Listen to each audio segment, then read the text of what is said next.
Good morning, everyone, and thank you for being here.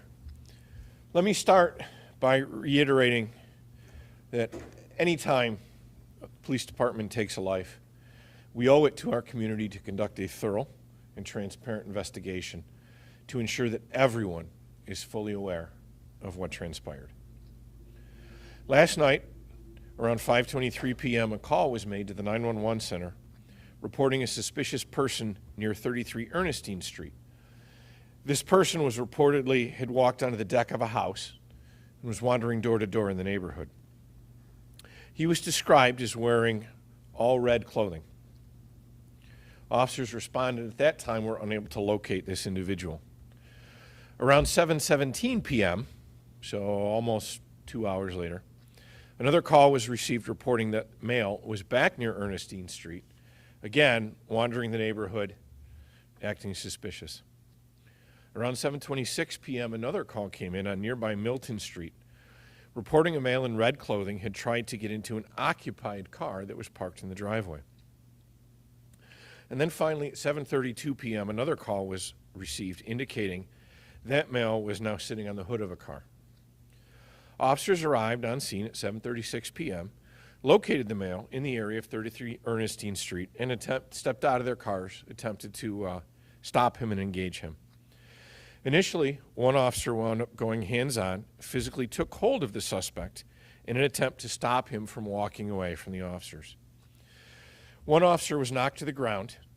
Both officers then disengaged, and the suspect began to walk away from them. They continued to attempt to speak with him and create dialogue. After a few seconds, the suspect then turned around, faced the officers, reached into a pocket, and produced a handgun.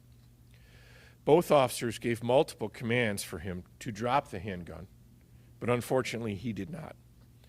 The two officers involved both fired their department-issued handguns, striking the suspect multiple times.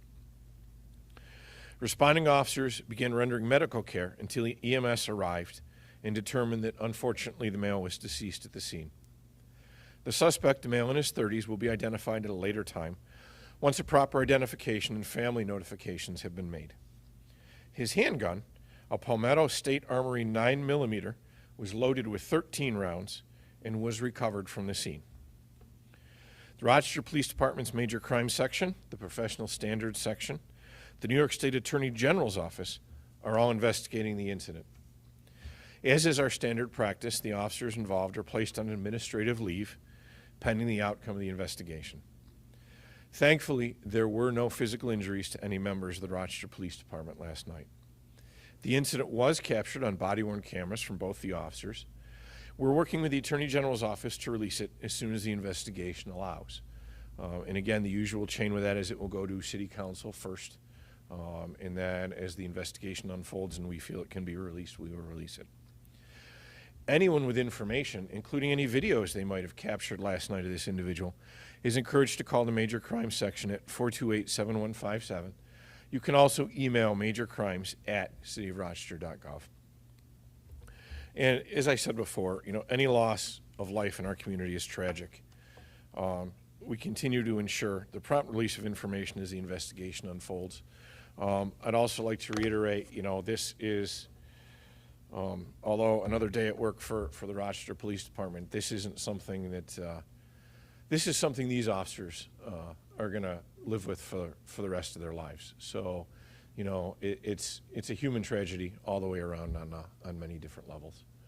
I'll take a few questions. Chief, you watched the body camera video? I did, Burke. When you watch it, what do you see in terms of what your officers did and what the deceased did? Again, I'm not going to go into a lot of detail up here now because I can't. It's early on in the investigation. But, the body-worn camera reflects exactly what I said. The officers are trying to verbally engage. The male was walking away. At one point, he produces a gun. He turns, faces them.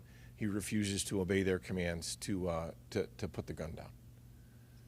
Is there anything based on what you saw that would make you want to change any training or the way officers approach the situation?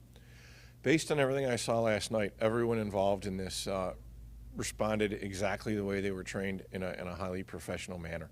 You know, medical aid was rendered immediately. The officers were calm and cool on the radio. Officers responded from around the city to help manage the scene, as they often do. You know, by the time I got on scene, my supervisors had not only handled the scene, they'd made arrangements for state police and other agencies to come in and handle our calls for service in the city. Kind of simultaneous, we also had the incident with the shots fired and then the pursuit in the gorge, which they managed. And then, you know, later on in the day, they wound up helping the fire department at that 5-alarm fire on Dewey Avenue. So a very busy night, but very, very proud of the Rochester Police Department. So, yes, he's known to the department. I'm not going to get into anything more than that out of respect for the family. We will release those details. How many officers are on leave? So I have 2 officers on leave. Both gun fire? They both discharged their firearms, yes. What are their names? We'll release them as the investigation unfolds. Chief, roughly how long did the entire interaction last between responders and the shot? The entire interaction from when they stepped out to when the shots were fired is definitely under 4 minutes. It may possibly be under 3. I would have to look again to give you a specific. But it was a very brief. You know, you can see the officers trying to engage, trying to talk like we teach them to do. Again, at this point, you know, they had enough to talk to this individual to conduct what we call a Terry pat down. Hey, do you have any weapons on you that are going to hurt me? You know, they were at that level, and then that's when the hands-on with the suspect began.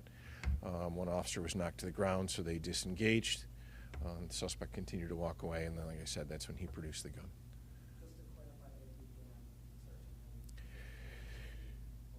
the So at the level they were at, under the 4 levels of DeBoer, which is what governs street stops in New York State, they had enough to conduct a Terry pat-down for weapons, is what we call it. It's from a court case. So they were at the level where they could conduct a pat-down for weapons, and that's when the physical altercation began. Just reading how this kind of played out, what was the demeanor of the guy that you saw in the video? This does sound like someone who's acting very erratically. I'm not trying to make assumptions here, so what would you say? Like, suffering a mental health crisis? What was this? I can't say that definitively. I can say he was very nonverbal.